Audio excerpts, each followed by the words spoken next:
Hi, I'm Suneera and I'm a mom of two, a daughter of an immigrant, and an unlikely entrepreneur who went from scaling an idea to a $1 billion business.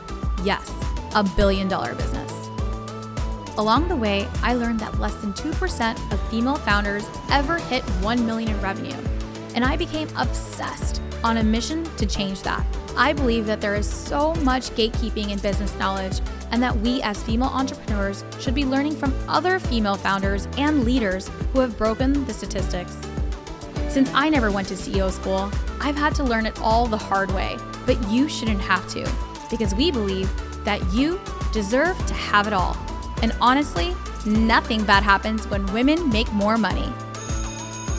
Grab a seat because class is officially in session. Welcome to CEO School. Good morning, ladies, and welcome to CEO School. I'm your host, Suneera, and today we have something quite unique here. For those that are tuning in from your cars or from your homes, I want you to know that we are actually producing today's show live in front of a studio audience. I have not even rehearsed this intro or anything. I feel like I'm like a talk show host being live in front of a studio audience, but that is exactly what it feels like. That is the energy in the room. And we decided a couple of weeks ago that we were going to experiment with, our community has been asking, all of you have been asking to find ways to get into the room. When we started CEO School, this podcast in 2020, it was our way to connect, my way to connect with all of you that I found we had this community on Instagram that grew into this beautiful, beautiful audience on this podcast. And now, there are over 1 million downloads on CEO School. And I am so, so grateful for every single one of you that tune in and listen every week, especially our OGers that have been there from the very beginning. And it feels amazing to just build this community when you get started and there's that one person there listening, and then it turns into 4 and it turns into 8 and it turns into, I can't even believe it, there's 50,000 of you that listen in unique every single episode. It is something that is so, so special, and it's not something that I take lightly. And there's a lot of work that goes behind the production of a show like this. And we have leveled up at every stage, but you all have leveled up and helped us level up as well. And so in this next phase, after we've kind of surpassed some of these milestones, we're actually going to be celebrating our 1 million download podcast party at Inc. headquarters. Ooh. So I can't announce all the details yet, but that is happening, and I'm super, super honored and excited to do that. And we're going to be doing a live audience as well. And I have a very special guest that I'm going to be interviewing there. But we thought, why are we not bringing in this live component to our shows, more frequently? And something that post the podcast, then we started our membership and our community, right? So beyond just, listening to us weekly in your cars, in your kitchens, wherever you tune in, our CEOs and our entrepreneurs are coming in live for masterclasses, for workshops, and so many amazing things through the month inside of our CEO School platform and inside of our membership. Every single month we host masterclasses. We have 4 to 8 different guest lectures and workshops. We have a community of hundreds of women at every different entrepreneurial level. And something that is even more amazing, the CEO School is not the Suneera show. Yes, I come in, I coach, we do all the things, and I'm in there. But what is so special is access to other CEOs and other mentors. We have office hours. We have a PR office hour. We have a tech office hour. We have a bookkeeping and a finance office hour. We have a marketing office hour. So we have experts that come in every single month that you just have time with them. So if something's happening in your business and you're like, hey, I need to file for a trademark, I don't know where to begin, come to the legal office hours. So, you're trying to, automate some things in your business, come to the tech office hours. You are trying to grow, you have an interview lined up with, on a podcast or for a magazine, come to the PR office hours, or you're looking to get your brand out. So we have experts at the highest level there to help you in your business when you need it. So it is just the most amazing community. I encourage all of you to join. All of the, the links are in the show notes. And today I want to be extra generous because that's what we're offering our studio audience is a 20% off on our membership. So we will be putting that into the show notes. Stop waiting, take advantage, and get into the room where it happens. And then you get invited to really cool shit like this of what's happening here. And so without further ado, we are at our Hi Hello Labs studio in Orlando, Florida, and we decided to open it up and to have a little lunch with the women in our community. So there's 20 women here from every different background, all different types of CEOs. And it is such a beautiful space and that I wish you could see for those that are watching the show on YouTube and on social media. Maybe the women can turn around and say hi. You guys can say hi. Earlier when we got started, Carla's, our podcast manager, was like, do not talk, do not move, do not chew gum, do not eat, turn your phones on silent. No, we're here to have fun. So today's guest, so we have a live audience. I do want to let you know that. But today's guest, I'm going to actually turn this into a 2-part episode. We actually just finished recording our masterclass for our community, and it was so fire. It definitely went over an hour, but there was so much knowledge in there. And now I get to bring her to all of you listeners across the globe. I have today the CEO and founder of Demystified Finances, wealth expert, guru, not proclaimed by me, proclaimed by every major media outlet, from Black Enterprise to Forbes to Fast Company to US News, the top-rated wealth advisor in the nation. We have Dominique Broadway here. She is also a best-selling author of Wealth Decisions, which is her newest book, and it's all about demystifying what it takes to actually generate wealth and build generational wealth for yourself and for your families. Dominique, I'm going to do your intro a big butcher, so I want to just welcome you again to CEO School. Thank you so much for having me. I'm so excited to be here, and everyone's like IRL, everyone hit in real life. In real life. So it's really cool. But no, thank you so much for having me.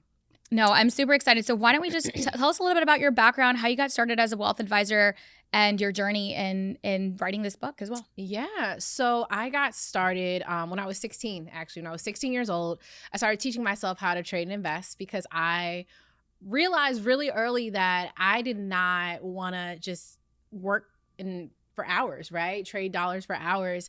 And I remember working all these odd and end jobs, working at Target. I worked at Macy's for a week and then I quit because I was like, how can I afford to wear suits every day? Because that was a requirement, but you're only paying me $6.75 an hour. I'm like, this is not going to work.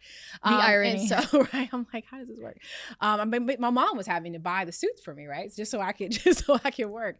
But I realized I'm like, I don't want to have to work forever. I realized this really early on. And so I started trying to research, how are people making money or really building wealth, I would say. You see these people who are really wealthy and rich, what are they doing? And so my mom would drive, I'm from DC, Maryland, the DC, Maryland area originally. My mom would drive me around this one area called Potomac, and she would say, hey, if you work not just hard, but work smart, you'll be able to have these big houses and these things that other people have. And so I'm like, well, how are these people making all this money, right? And so I started researching. It was really 3 ways. It was real estate, entrepreneurship, and the stock market, right? Many of them making money through entrepreneurship or even in their jobs, and then investing the money, and the money was multiplying. Right. And growing up, we were really just learning. My parents definitely did some investing, but really just learned that you go and make your money and then you save it and then put it under the mattress, right? That's what my grandma would say, or my great grandma would say. And so I, like I said, just didn't you say the stock market? Your grandma said stock market's a scam. Yeah, everyone would say, "Oh no, the stock market's a scam. You don't do that. That's gambling."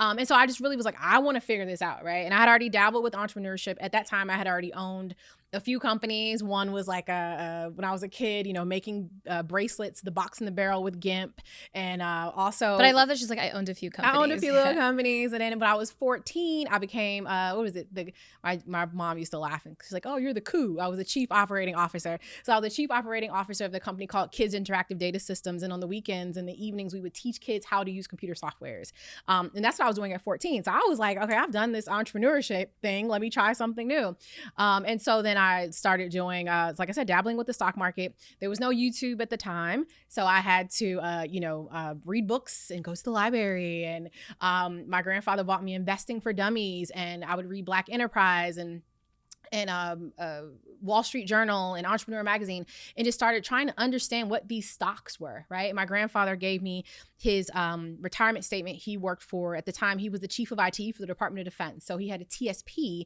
which is short for a thrift savings plan. So he gave me his TSP and was like, listen, I'm not going to lie, I don't really understand what all this stuff means. See what you can figure out. And I just started like reading through this statement, understanding like the C fund, the G fund, the I fund, the F fund, what's inside of these funds. I started reading the super boringly long prospectuses and like trying to understand what this stuff was. And then I finally made my first 2 investments. I had about $50. I put $25 into Apple and $25 into Jones Soda. Does anybody remember Jones Soda? Yes. Okay. Yeah. You know this story probably. So Jones Soda was amazing. Okay. They had this green apple soda that I was telling you earlier. I don't know. I've never had it. I grew up in Texas. I drank Dr. Pepper. Oh, it was so good. It was in like Target and stuff. And then for like Thanksgiving, they would have, it was like really weird. I'm not sure if you guys remember this. They would have the Thanksgiving flavors. Disgusting. It was like sweet potato pie soda. It was like turkey and stuffing soda. Anyway, I love that crap. Anyway, that sounds awful. It does. But it was good. The green apple was which really stock succeeded? Apple. Yeah, obviously. Where's Jones Soda now? So somebody did tell me recently that they did see Jones Soda in Trader Joe's. I think they got really like, they're more like a craft soda now. Anyway, so those were the first 2 investments. And then whenever I got money and from working, I would just literally just put $50 and $25 in slow and steady. At the time I was using a company called Share Builder, and then they got acquired by Capital One. And that was literally how I started. And then by the time I got to college, I had $20,000+ that I had saved, and Apple investment has started popping off, and once it started growing, I actually ended up selling it, which was stupid, but whatever. I was young and I was trying to buy a house, so that was really how I got started. And then I ended up getting a job at UBS Financial Services. My original goal was to work at Morgan Stanley. That was like my dream job. So I remember in my room, I had basically a couple goals. One was like Morgan Stanley. The other was a G-Wagon. And then the other was a yacht. I haven't hit the yacht yet. Those were my goals, like in young Dominique's room. We have stuff on the wall. Yeah. And so I got the Morgan Stanley internship a day before I'm supposed to go. I actually totaled my car that day too. It was a horrible day. Horrible day as a teenager, right? You feel like, oh my God, well, in my 20s. Totaled my car, which was not my fault. A couple hours later, I get a phone call that Morgan Stanley cut their entire internship program for the whole summer. And I'm like, you have got to be kidding me. And you told me something a little earlier. Why did you want to work at Morgan Stanley? Yeah, so I wanted to work at Morgan Stanley because when I was starting to research financial professionals and stockbrokers, I literally only found one Black woman, and it was Carla Harris. And she worked at Morgan Stanley. So I was like, I need to work there because that's the only place where I've seen anyone that looks remotely like me.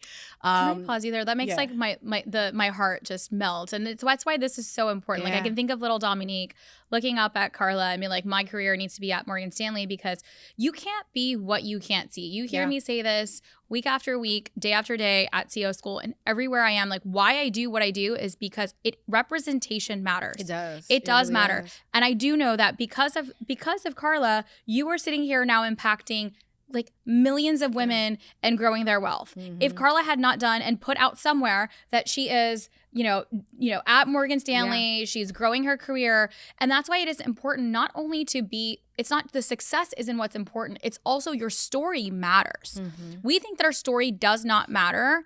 Your story matters. So wherever you are, whatever profession, whatever career, it's not just a success. It is your duty to share your story because you don't know who's paying attention. Yeah, totally agree. And like you said, that representation, people's, I feel like it was a term, like a representation matter. Like it really does matter. Like many of us wouldn't be where we were if we didn't see someone else or someone having someone sometimes that look like us and sometimes that don't, that advocate for us to be in those spaces, which is also important as well. But yeah, so I ended up getting this job at UBS Financial Services. I had never heard of the company. I was actually really mad that I had to go there because I wanted to be at Morgan Stanley. So I'm at UBS, but I'm like, I don't want to be here. And ended up being an absolutely amazing opportunity. UBS is an amazing, amazing company, Switzerland-based company. And so, they are actually incredible. I do a lot of work with UBS, and UBS, thank you so much. You take me to the Masters every year, and it makes me very, y'all ain't very taking happy. me nowhere, but You know where to find me. But no, they are actually absolutely amazing. I actually just went to Switzerland a few weeks ago, and that was like one of my goals always to go to Switzerland. Oh, UBS ain't taking me there either, but it was always one of my goals to go because I'm like, oh, I work with a Swiss company. That's where I ended up becoming a licensed financial planner and professional and working with amazing high net worth individuals. That was the first time I had ever seen 2 commas in a bank account. I had never seen it. I was like, oh my gosh, people have how much money sitting in their investment accounts, right? And that was my first time seeing millions of dollars, $5 million, $10 million. And it was really exciting just to see, but also over the years, just learning how these wealthy people manage their money and how they managed it so differently and how their mindset was so different, right? From people who were just working to get by versus people who were working to build wealth and have their money create money for them. So that's a little bit of how I got here, I guess. And then, you have had so much success. So tell us a little bit about what it felt like, tell the audience a little bit about some of those. I want you to brag a little bit on those accolades. Yeah, it's been crazy. It was funny when I first started. One of my friends sent me a video the other day. So Finances Demystified just hit 10 years old actually a couple weeks ago, and thank you, which is insane. And one of my friends had sent me a video, and they were like, "Look at this video." I used to be so scared to be on camera, right? And it was like me upstairs, like in the party room of my condo, trying to like create these like how to budget videos, and oh my god, it was so awkward. And I had like this stuffy suit on, because I felt like I had to like wear like the most boringest like blue suit, you know what I mean, just like dry. And I was like, man, I've come a long way. But yeah, so wait, what was the question? I forgot already. Brag on your accolades. Oh, brag accolades. Okay. So, so after I started my business, I started getting a lot of press, which was really interesting. But I realized I was getting press because there wasn't a lot of people that looked like me that was talking about financial education. And I didn't really realize that. And so I started just literally, I didn't have a PR team or anything, but I used this one thing called Haro, right? And I would go, it's called Help a Reporter Out. So there's like, I think this is still around. So if you guys are ever looking for press, ooh, hot tip here, haro.com. And you would go, and it's people that are saying, hey, I need a financial expert to quote on this. And I would go and pitch these companies and send them really good things. I have a whole template of how to do that. I mean, even without having a publicist, having a budget, right? Being able to like be an expert, you found your way in the room. Yeah, I found my way in the room, and I just started pitching, and they kept accepting my quotes. And obviously I was providing good value, not sending too much fluff in the email, just saying, hey, I saw this thing. Here's a quick tip. Boom, sending it off. And they're like, cool, we'll use it. And boom, I'm in like this press and this press and this press and Baltimore Sun and Washington Post. And I'm like, wow, this is really cool. And over time, with the business growing, I started winning a ton of awards. I won one of the top financial advisors in the United States for millennials. Then I won one of the best money experts in the US by Go Banking Rates. And these are awards that were just like searching and picking, right? It wasn't even like that are usually given to like white men. Literally. And a lot of times I was the only person that looked like me, a woman or as a Black woman. And so those are the kind of top awards that I won. And then I got featured in Forbes recently, a couple years ago, talking about just the way that I scaled Finances Demystified, and outside of that, the impact that we've made. So those are some of the successes that I feel like I've seen the one, and I think all of you have seen it, is how this financial expert has made her like baby. Yeah. What was the title on the Forbes article? Yeah, so like her 16-year-old a millionaire. Oh, it was Time. Okay, sorry, Time magazine. I can't. It was like this at the time. It was like 18-month-old on track to be a millionaire by the age of 16. It was catchy. It was catchy. But the Forbes one was like, I remember when it first dropped, the Forbes one was like, it was like broke financial planner. How a financial planner went from being broke to generating over $8.5 million. And I never forget when it came out. And I was like, well, why would she write it like that? Yeah. Like, and obviously it was clickbait. Yeah. But it, it worked. And I got a lot of great opportunities out of it. But it was it felt like an oxymoron, because for a lot of years I felt like I was like a hypocrite, or I was like not telling the truth, right? Because for years I was struggling financially, but I was actually helping everybody, right? And so as we talk about that mindset, but I had started this business, and all I wanted to do was help people with their money. Like literally that's it. I'm like, I'm just trying to make y'all better with y'all money. That's it, right? And I wasn't charging enough, right? And this is something that women tend to do. We don't value our services the way that they should be valued. We're not charging enough. We're doing stuff for free, right? We're treating it honestly like a charity. And that's kind of what I was doing. And that feeling or emotion or me trying to help made me broke, right? My car got repossessed. My house went into foreclosure. Brokety broke, right? The low of the low, right? And I was like, well, this is okay. All the worst case scenarios have happened. And so we talk about that a lot in the book too, just making it's interesting. The name of the book originally was One Decision Wealth. And then my publisher's like, well, it's not one decision. I'm like, well, the one decision was to make the decision to not be broke no more. That was the one decision that turned it around for me. And so we ended up having to change it to the wealth decision. But I think that, for me, it was literally one day waking up like, I can't do this shit no more. Like, this broke ain't cute. I'm tired of, bank accounts being overdrawn. I'm tired of, having to swipe at the gas station today and knowing that it's only going to pull $1 and I know I got 3 days to get the money in the bank account. I'm tired of paying $80 for a cup of Starbucks because I didn't realize my account was overdrawn. So they hit me with 2 overdraft fees. And now my $6 cup of Starbucks is now just cost me $70. This ain't where it's at. And I know better. So I'm going to make the decision that today is the last day. I'm going to live like this. And every single decision that I'm going to make from this day forward is going to be a wealth decision. So every decision I make, it's either going to get me closer to my goals or further away from my goals. I'm not doing any broke or poor decision making anymore. And so that's why I actually love the wealth decision because I, as a marketer, I do like the wealth decision. But what I love about this is, decisiveness is a huge part of how success happens. Like you have to be able to make decisions. I'm indecisive. But you made the one decision. Like you made that decision and you said every single day I'm going to show up in action and in alignment with that decision. Yep. So this can apply, like this right here, is it like this philosophy on wealth? This is the decision-making philosophy across every single aspect of our lives and in our businesses. If every single day we show up to go get aligned with and make our actions towards the alignment that we have, towards the goals that we have, guess what? You're going to actually achieve the goals that you have. You're going to actually achieve the things because you're so focused on making that one decision every day because you're like, I'm going to do this no matter what. This is a decision I've made. And I'm going to point over there. There's like at the because we're here live at the Hi Hello grand opening. There was like your favorite quote board. And my favorite quote is by my husband. And it's like it's like big. I actually have like 9 quotes on there. Hey, that's what I do. I write quotes for a living. The one that I love, I wrote, scared money never makes money. Scared money never makes money. You have to be able to take a risk. Like making like the non-decision is actually the worst decision. Make a decision. Yes. And so I love that this. all the time. Make a decision. She was like, scared money don't make money. And I'm like, you're right. But no, it's important. Like you said, making that decision. And many of us, indecisiveness is something that I've struggled with for years. And I'm way better now. It's like, red or black, what we doing? Like real quick.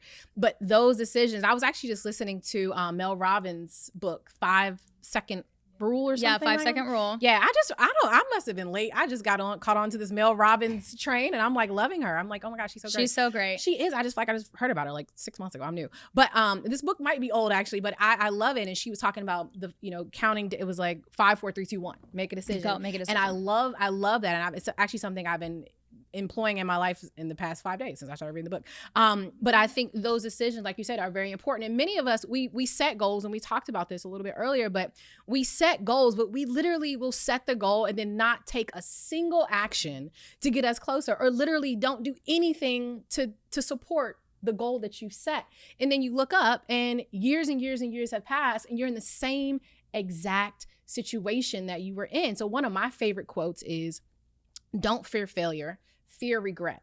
I am so scared of waking up at 85 or 90 years old and being on my deathbed and saying, damn, I wish I had done this. Damn, I wish I had done that. Man, I wish I had reached out to so-and-so. Man, I wish I had spent that summer in Europe. Man, I wish I had went to the CEO school retreat, whatever, right? These are things that you literally start to think about. And there's been so many people who've literally said it on record. Like, they either have tons of regrets at their deathbed or they're very, very content with their life. I was meeting with a very wealthy, a billionaire firm recently, and they were sharing with me one of their moms, and I can't say who it is, but one of their mom's last words on her deathbed, and it literally brung tears to my eyes. This is a billionaire, y'all. Billionaire woman. She had a lot of regret because she didn't spend as much time with her children as she wanted to because she was so, all across the world. But she said her last words, literally, what a beautiful life. Oh. And when I tell you, I was like, oh my God, why would you tell me that? Like, I'm sitting there bawling because I'm like, that is literally, I was like, goals, right? We all want to end up on our deathbed, and hopefully we have the opportunity to say last words, but to be able to look back and say, man, what a beautiful life. And then the story ends. I'm like, that sounds like a movie. And that's what I think about with these decisions that we're making. And like I said, many of us are making goals, especially, oh my gosh, especially financial goals. Let me tell you something. Every year, they say the average person forgets their goals and gives up on their financial goals by like the second week of February or second week of January. That's for all goals, right? All That's goals. why you see January 3rd, everyone's at the gym, and then you get to February 3rd and no one's there. And then no one's there. And it's so frustrating because like we're saying, all these decisions, if we're waking up every morning and saying, okay, either I'm going to go to the gym or I'm not, right? One's going to get you closer to your goal. One's not. I'm either going to, learn maybe how to invest or I'm not. One goal is going to get you closer to another. Maybe I'm going to go to the event and maybe network with some people. You never know who you're going to see, and exposure is so important. I would say 99% of the opportunities that I've had in life is because I just showed up. Yeah. I get calls to this day from people like, hey, I saw you at this event like 6 years ago. Can you come do this awesome thing for this awesome company? I'm like, how do you remember me? Right? Just crazy things. So also going to how I got the book deal, which is another example of making decisions and showing up. One of my, I wouldn't even call her friends. I didn't even remember who she was. I ain't gonna lie. She emailed me and she said, hey, I have a podcast. Do you mind being on it? And I'm like, cool. I did not remember this girl. I'm not gonna lie. Okay, her name was Maxie. She's super sweet. I'm like, I don't remember her, but okay, cool. She said she met me years ago at a Levo League event. You guys remember Levo League? No? Mm-mm. Okay, it was like a women's community. And they were actually countrywide. And it was an event in DC. She's like, I met you 5-6 years ago. I have a podcast. Do you mind jumping on? I said, cool, let's do it. So we get on the podcast. It's a virtual podcast. At the end, we're just kind of like, well, how have you been? It's been a long time. I'm like, yeah, well, I got kids now. But, life has changed. And so we're catching up. And at the end, she's like, I'm not gonna lie. Your story is insane. Like, have you ever thought about writing a book? And I was like, actually, I have. And I'm like, one of my good friends, Nicole Lapin, who has Rich Bitch and some other Boss Bitch or whatever. The name is her 2 New York Times bestselling books. I said, she sent me her proposal and said, girl, put your proposal together. Just use mine. That thing had been sitting in my Google Drive for probably 3 years. I had not touched it because I was kept making babies and stuff. I was busy and running the business. I didn't have time, right? And books, they're great. They're not going to, they don't pay the bills. So, and so I was like, yeah, I thought about it. I just haven't had time. She was like, well, if you want, I can help you write the proposal. Because she had a best-selling book as well. And I said, okay, well, let me think about it, right? So I kind of skirted her for a couple months. I'm like, girl, I'm busy. I really don't got time for this right now. I don't have time. And so one day I was like, I think I want to do this. I emailed her back and she's like, all right, let's do it. So she helped me write the proposal. And she said, and part of this, I'll introduce you to my agent. She said, my agent is one of the top in the nation. She was like, now we're going to make a list of other agents, but if we can get her, we go with her. So we emailed. What a good friend. And that is truly, I want to just pause here and give kudos to her, because that is the power of women. Yes. Right? That is the power of women. There is nothing in it for her. Like, she truly is just like, once she heard your story and genuinely wants for you to be here. Just like you're here today. You wrote a book and I haven't had a chance to catch up with you. I was like, let's do this thing. Like, let me, like, I'm going to buy a bunch of like, for like our like friends and family and stuff anyway, but I'm like, let me just invite. This is how this whole thing happened. But it's not, but look how much we're gaining out of it. And that's not the intention, but that is the power of women. That is the power of the network. And I love what you said. You showed up, right? Showing up is so important. Nothing is going to happen from like behind the computer. And that is something that, like, it's not going to happen. It's not going to fall in your lap. I'm so over the manifestation shit. Like, manifestation is important. It's real. But alignment towards action towards your manifestation is what's going to get you towards your goal. Not just dreaming that you have a book and you put on your vision board. That's not going to get you the book deal. That's what they say, like, in the Christian community, they're like, well, we're going to put it in God's hands. But you still got to, okay, you got to do, you know what I'm saying? You got to do the work. People are like, ooh, girl, we're going to put it in God's hands. Okay, but then you still have to go do your part. God's like, okay, I got it in my hands. And that's what you say. You got to get from behind the computer. Yeah. Yes, God has in his hands, but now you have to go do your part as well. You have to do your part. And so we sent it out to Brandy, my agent. 3 hours later, she emails back like, can I please represent you? Oh. Like adding a please. Like this is someone I'm like, hoping, Lord, please let this one whatever. She said, can I please represent you? It would be an honor. And I was like, okay, and so literally a week later, she had already sent the book out. I'm interviewing with publishers. A week later, my book went to auction. When I tell you this thing went in 2 weeks, the auction went in 3 days. I had 4 publishers that bid, and then I ended up signing with Simon & Schuster. And then it took a year to make the book. It was insane. Oh, this is like, what a beautiful. It was insane. And it was one of those things where I'm like, imagine if I didn't show up at that event 6 years ago. Imagine if I emailed her back, was like, oh, I'm too busy to do your podcast. Imagine if I was like, I don't want to write the book, right? Imagine if I just said no to all those things. So that's when I go back and I think about the decisions. Those were all decisions that I made that literally even got me here with you, right? So also going back to all of these decisions, their wealth decisions, their career decisions, their health decisions, they are life-changing decisions. And I think a lot of times we're like, well, I don't want to do this because but think about this could literally be that one decision that gets you to the next level. And when I looked back and I was like, man, that timeline was crazy. And I was literally like, you should see the email thread. I literally was like, I'm too busy. I don't want to do it. I don't want to do it. I'm too busy. I don't want to do it. My assistant was like, should I just brush this lady off? And I'm like, no, just wait. And what if I had said no? Yeah. The book would never be out. And so today when I flew here this morning from Miami, and everywhere I go, I usually look in the bookstore to see if my book's there, but I actually stopped looking because I don't be seeing it everywhere. And I heard that one of my friends I see it at all the Barnes and Nobles, but how often do you walk Barnes and Noble? So I was in the airport and one of my friends was telling me, she's like, man, if you can get your book in the airport, that's like goals. Airport space apparently is really expensive. So I had some time and I was like, I was walking this bookstore. I don't know. I go in and I'm like, holy shit, it's my book. I saw 3 copies and I was like, oh my God. So I whip out my phone and I video, look at the store. And I was like, and then I look over to the right and there's a wall of my books. I was like, you gotta be kidding me. I was like, what? So I just posted on my Instagram, y'all look at my books in the airport. And now it's like, wow, there's other people that look like me and don't look like me. They're gonna come in and see this book on the shelf in the airport. So people around the world, someone from yesterday from Russia just posted that she's reading my book. And my sister like, what does it say? I'm like, I don't know, but I hope it's good. It's all in Russian. But I reshared it on my story. So hopefully it's something positive. And it's just all of these decisions that I made. People in Russia. I got beautiful messages from people in France. This guy, he's like, listen, I know I'm not your target audience. He's like, I'm a white guy living on a wine farm in France. He's like, when I tell you your book is so good, I listened to it on Audible. I just bought copies for my children because I made these small decisions. I love this. I have goosebumps. I know we all here have goosebumps. I mean, this book, I'm going to take this out. I'm going to show you guys the cover. I'll tell you. And I want to kind of deep dive into what are the wealth decisions and the topics behind it. But something that I love about it, okay, so yellow is my color, my favorite color, and so is pink. So when my book comes out, it's going to look exactly like this. Mark my words. I've already mocked it up. But I met Dominique last year, literally a summer ago, at the CEO School retreat, and she had applied to be in the retreat. And I saw her application. I'm like, she's like needs to be in the room. And she was like just as charismatic as she is today. But this is when, she was like, I'm writing a book. Yeah. And she was actually going back and forth with the publisher on the cover. And they were like, this is what the cover should look like.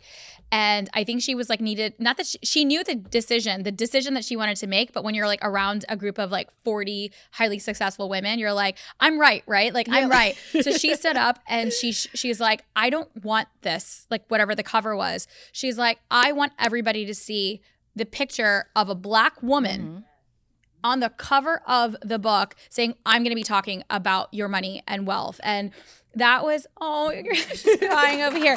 And I remember, and we were all like, hell yeah, of course. And I remember that moment and I feel so connected to this because of that moment.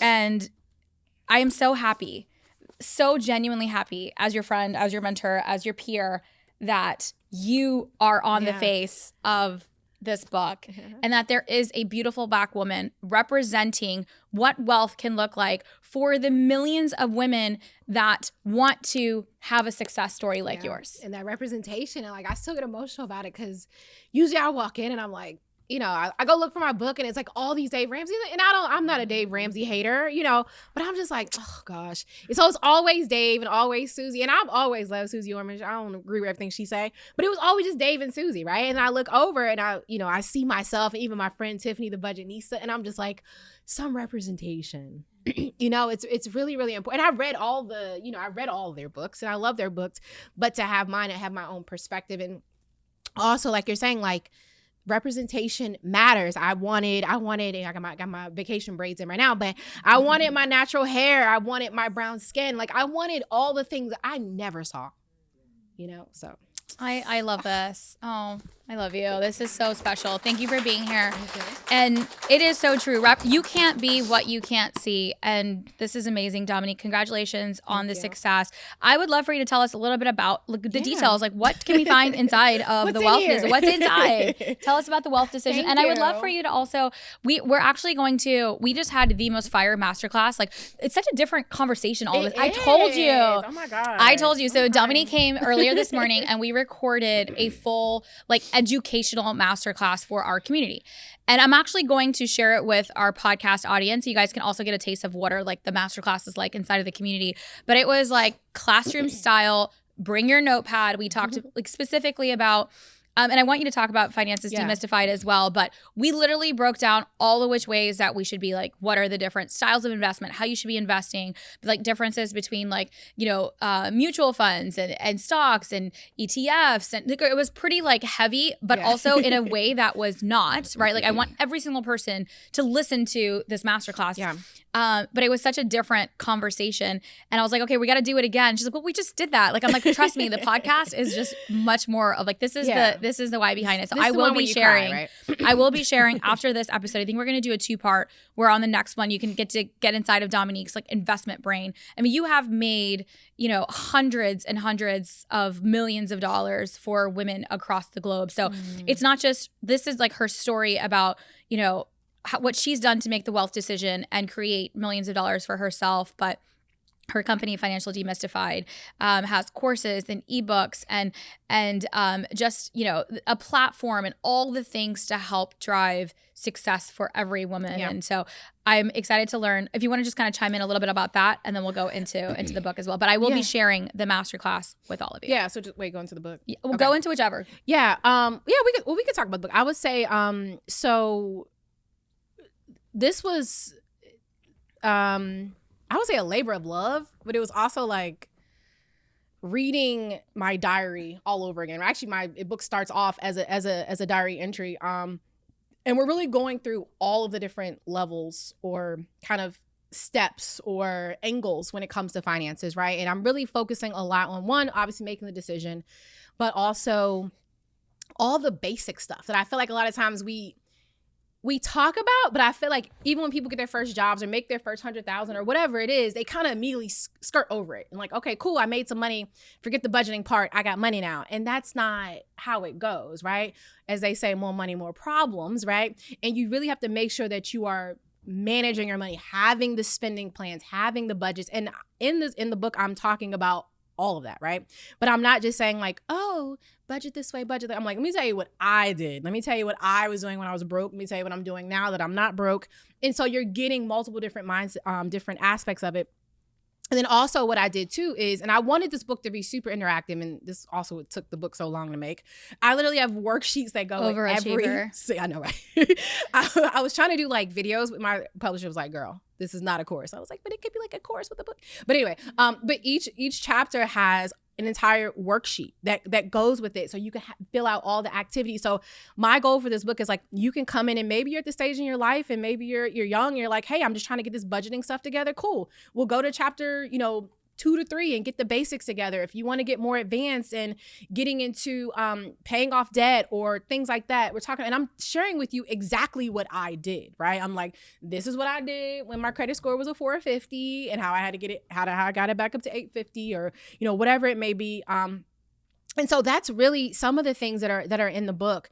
And I'm giving you hopefully what I consider to be very tactical things. And also, like I said, from multiple different perspectives, because everyone's at a different point in their finances, right? Everyone may not I took away so much, and I'm in a very different place. Like I wish I had this in like my younger career self. And I'm in and I have all of the wealth advisors around me of every major, I have all the things. I have to learn a lot myself. I am a finance major myself. And I would say that even today, I was just like this. I learned so much. Good. Oh, that means a lot. That means a lot. And that's the thing too, like even, when you feel like once you have all these advisors and all this money that everything will just all make sense. And sometimes it still doesn't. It's still very complicated. A lot of us, we're the first people that have ever, been here. And I think also just realizing that even when it comes to money, it's so much emotion that's involved with it, and which is why most people just honestly do horrible with managing money. They do horrible with making money, and they do even worse with keeping it. And so it's really just giving a lot of those steps that no matter where you are in your life, you'll be able to either start earning, saving, investing, or even growing and thinking about generational wealth, et cetera, et cetera. So this is so exciting, and congratulations on all the success for the book. I'd love for you to share a little bit about what you're doing in the community and your community, and like how, like what's happening in Finances Demystified. Yeah. So at Finances Demystified, like I said, we just turned 10, which is really wild, because when you start stuff, they say the average business fails after 3 years or something like that. So we've been around for a while now. So we're really just focusing on educating people on their personal finances. We have Miss Pauline here, is one of my favorite students. Don't let everybody else know that. But we have so many people literally from all over the country, just literally trying to understand their finances better, investing and also trading. We have people that have actually been able to retire or start working or supplement their income by just understanding the markets and taking the money that they have and getting it to work for them, work better for them. And also just overall wealth management is really what we're preaching, because it's not just budgeting. It's not just couponing. It's not just, doing one thing. It's everything, right? I actually said like, hey, I'm teaching you how to coupon. We're going to learn how to build wealth after. That's just one step. So that's really what the community is about. And it's been absolutely amazing. And it's so great just to get to pour into people that want to learn, right? There's a lot of people out here, you trying to, listen, I have some family, I still can't get the personal finance in their head. And I'm like, all right, forget y'all. I got a bunch of people over here that are literally paying to get this information, and I'm trying to give it to you for free. You ain't taking it. Because if you don't pay, you don't pay attention. That's why. Mm-hmm. If you don't pay, you don't pay attention. I feel like all the time, I have so many people, like, this is one of the reasons, even for CEO school, I struggle with that, because I want to give it all away, right? All the time. But if you don't pay, you don't pay attention. And so it is important for you to invest in yourself, because you will take things a lot more seriously in a different way when you actually have a dollar value that you've put into that investment. If you are not showing up, anything that you've gotten that's for free, you do not pay it any value whatsoever. So that's why your friends and family aren't paying, because they didn't pay for it. They're not paying attention. And they also just don't. They don't want it. They don't want it bad enough. And that's another thing. Like, some people just don't want it bad enough, right? Like, some people just don't have the oomph, the drive. I had a conversation with someone about this recently. As you do start to propel in your life, you notice that you want to bring everybody with you. And this is definitely something in the African American community. We're like, oh, we got to bring them all with us, do it all for the hood. No, everybody ain't coming. Everyone can't go, because sometimes the mindset is not there. And sometimes you can waste so much time and money, and I've seen people do it, trying to bring everyone with you. And you have to realize you just can't do that. So that's what we talk about, in the Black community, the Black tax, right? It's like, yay, you made $100,000, but you got to give $30,000 to your family to help bring them up. So you really ain't made $100,000. So now you're down to 70, and then you got to pay taxes. So now you're making $20,000 a year, right? A lot of the Black faces in the room, I'm like, everyone's like they're like shaking their head. They're like, yep. So it's that extra, kind of Black tax, and it also is keeping our community down, unfortunately, trying to take people with us that don't want to go. And we're wasting a lot of time, money, and resources trying to do that, which is frustrating. And so that's why it's important also, too, as you're making these decisions, make sure you're making decisions that can propel you. As my grandfather always said, you cannot pour from an empty vessel. You cannot pour from an empty cup. I used to be like, Papa, that's so selfish. He's like, no, get yourself where you need to be first, and then try to bring people along. You should say, you. Papa, it's not selfish, it's self-rich. Yeah.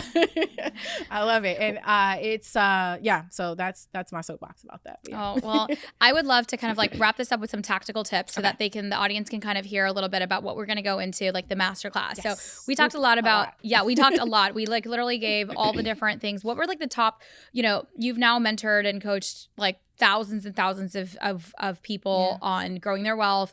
What are some of the common mistakes that you see, or the biggest aha moments, or like what's the biggest advice? Like if you can kind of break down 3 things that the audience can take away, what would be the things that you need to be paying attention to in your finances? Yep. So I would say one of the biggest issues that I see across the board, and I'm sure we all see it, is, previously it was keeping up with the Joneses. Now it's keeping up with the Kardashians or keeping up with whoever's hot at the moment. We have to stop trying to do that, right? Please remember that everything you see on social media is literally, truly, and I'm happy they call reels because they're highlight reels. No one's showing you exactly what's really going on. You may see someone traveling around the world. Are they in debt? We don't know. So please don't try to keep up with everyone else.